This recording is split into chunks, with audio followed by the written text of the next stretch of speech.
You're hired. All right, that's enough of that. Yes. Ooh, he's putting more in it this time.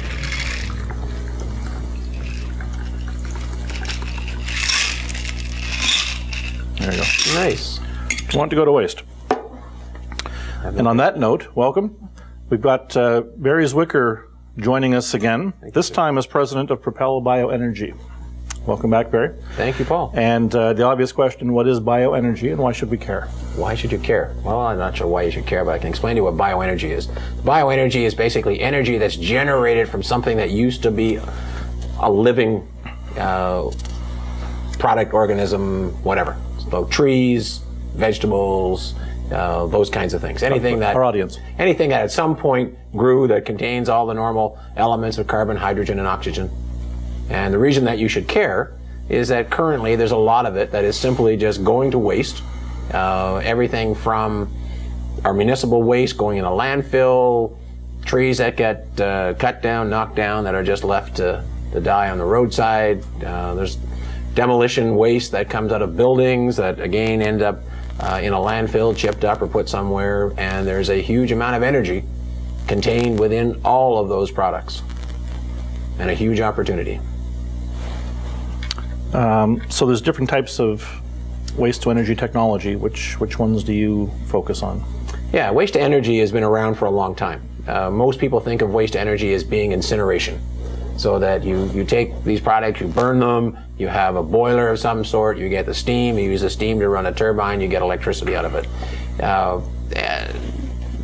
Incineration has made a lot of good progress in the last number of years, but like everything else, technology has changed, and a science that has been around for a long time, generally known as pyrolysis, which in a layman's term, pyrolysis is basically taking something to a very high temperature in the absence of oxygen.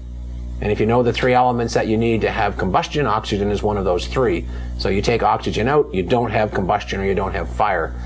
So that process basically breaks down a solid into its gaseous elements, and this technology reforms that into a gas that's called synthetic gas that has characteristics very similar to natural gas, and you can use that gas to generate electricity. You can process it a little bit further and you can actually end up with liquid fuels, diesel, gasoline, jet fuel, all of which are renewable, 100% renewable, non-fossil based fuels. Okay. Sounds interesting. In the future, though, if you would, just keep the words in all of your descriptions to 2 syllables or below. So okay. you can take what wood, you can take animal waste, you can take solid waste from landfills. What can or can't you take to process to? Theoretically, you can take everything. Some of the things work better than others. The things that don't work well, and that's the easiest way of starting with, are things like glass and metals. Glass and metals which should simply be recycled and reused for other purposes. And the reason that these types of systems don't like that is that at the temperature that these things operate, they tend to adhere to the sides of the vessels and create inefficiencies inside them. But theoretically, anything. Some products have a lot more energy in them than others. If you look at gyprock, very little energy left inside of it. You look at a piece of wood, a lot of energy left inside of it. So you take those products. What about a tire? A tire has a huge amount of energy in it. I mean, tires are basically a fossil-based product to begin with. So what you're trying to do is take that tire and break it down into its elements, reform it into gas, and then use that gas. So these systems can process what typically goes into landfill in terms of petroleum-based products, plastics, rubber. Yes. Basically, the way we look at it is anything today that does not have an economic benefit, in the sense that you could recycle it, you could reuse it for some other purpose and apply some economic value to that. If you can do that, then you should continue doing that. For everything that's left, that's what we're looking for, that kind of waste. We can take that kind of waste and convert it based on a formula that is between 90 and 95% efficient. So for 95% of this product that we put through on a mass basis we get turned into a gas. 5 to 10% ends up being a char that comes out of the back end, which is what's left over. So if you think about a landfill and the municipal waste that currently goes into a landfill, if you could reduce the amount of waste that goes into that landfill by 90 or 95%, you've just extended the life of that landfill cell by an enormous amount of time. 20-fold. Yeah, exactly. So why wouldn't a city like Halifax be utilizing the technology? Are public funds required to make something like this work? No. The interesting part about the technology is that it has advanced to the point now that it is very economically viable for a company like ours to go into a municipality like HRM and offer them a situation where you can have all of your waste, which would normally go to a landfill, divert it to us. We will process it. The 90% that we're able to process into gas, we will turn into energy. It could be electricity, it could be liquid fuels, and we will do that on our dime. Not 5 cents worth of capital required by any government agency to make this work. We'll make our revenue as a result of selling the energy. Again, whether it's electricity or whether it's fuel. So, why they haven't done it?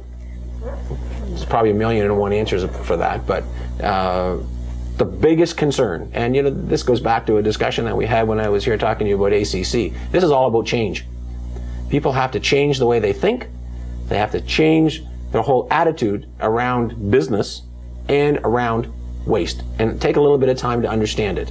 I spend the majority of my time where I should be out trying to make a dollar for our business, trying to educate people about what these systems can do and what they can't do.